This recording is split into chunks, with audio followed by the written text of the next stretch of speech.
안녕하세요. 해인시대의 밝은 세상을 수리로 예언하는 임선정 율려방송을 시작합니다.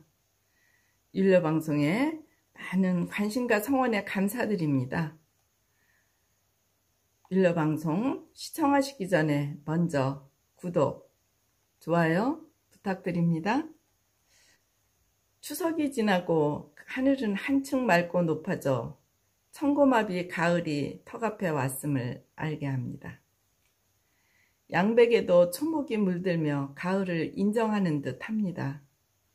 오늘은 국정을 또 한 번 뒤흔든 법무장관의 인사 후 여당은 억지로 합리화하는 모습이 어색하고 제1야당 대표가 삭발까지 해가며 대통령은 국민의 소리를 들어달라, 조국은 내려와라, 단단한 각오를 하며 경고를 했습니다.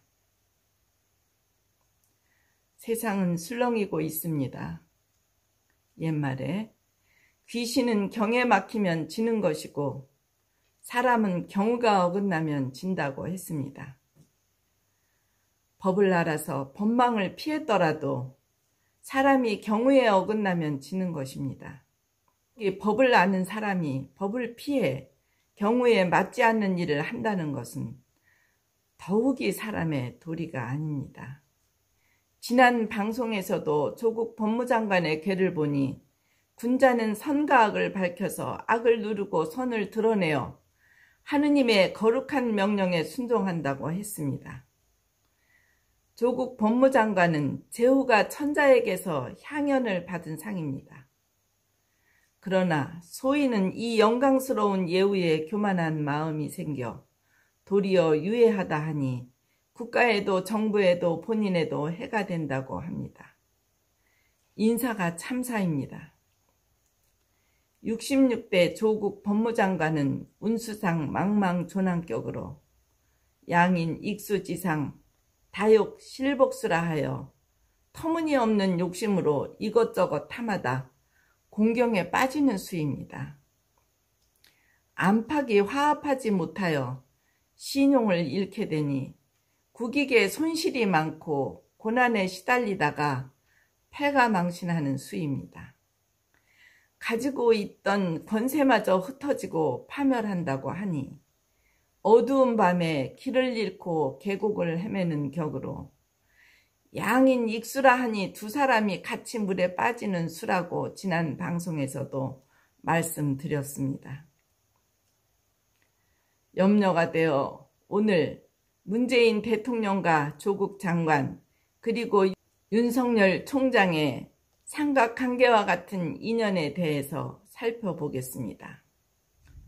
조국 장관은 63년 4월 6일 토끼띠 김요일에 태어난 기묘한 사람으로 물에 비친 달을 진짜라 우기며 실제인 양 착각하는 격입니다.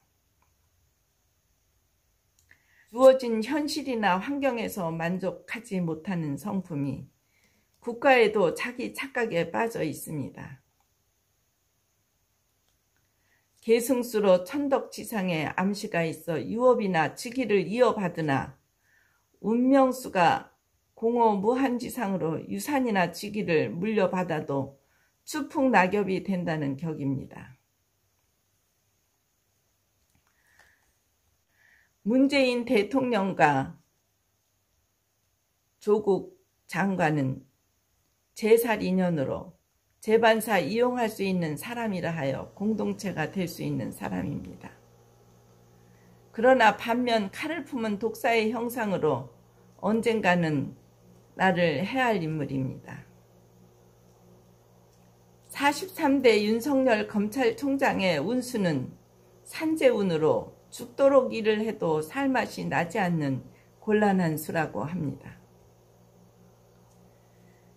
60년 12월 18일 날 쥐띠 경진날 세상에 나와 단비 맞고 자란 강한 운수로 인화에 힘써야 하는 수입니다.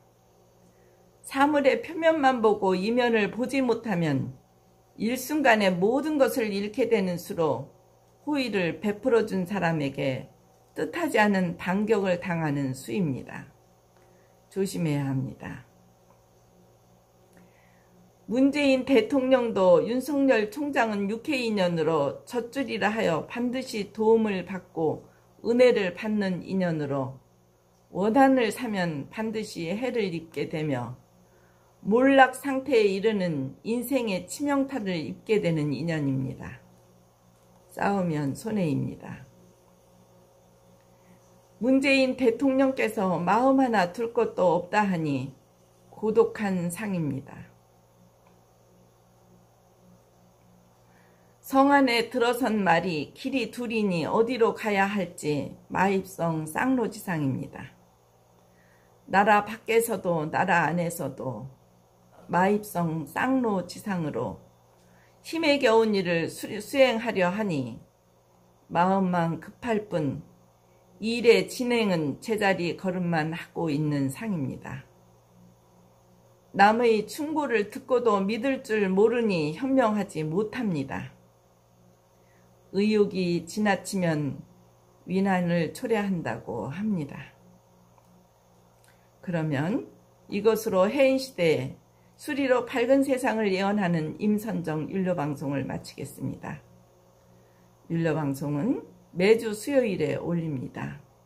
10월 11월은 양백농원 천년초 수학기로 방송이 어려워 국가운세는 중지하고 이달의 운세는 미리 올려드리겠습니다. 12월 초 2020년 경자년 새해 국가운수, 또 미국의 46대 국가운수를 살펴보도록 하겠습니다. 끝까지 시청해 주셔서 감사합니다. 끝으로 아직 좋아요, 구독 누르시지 않으셨으면 다시 한번 부탁드립니다. 감사합니다.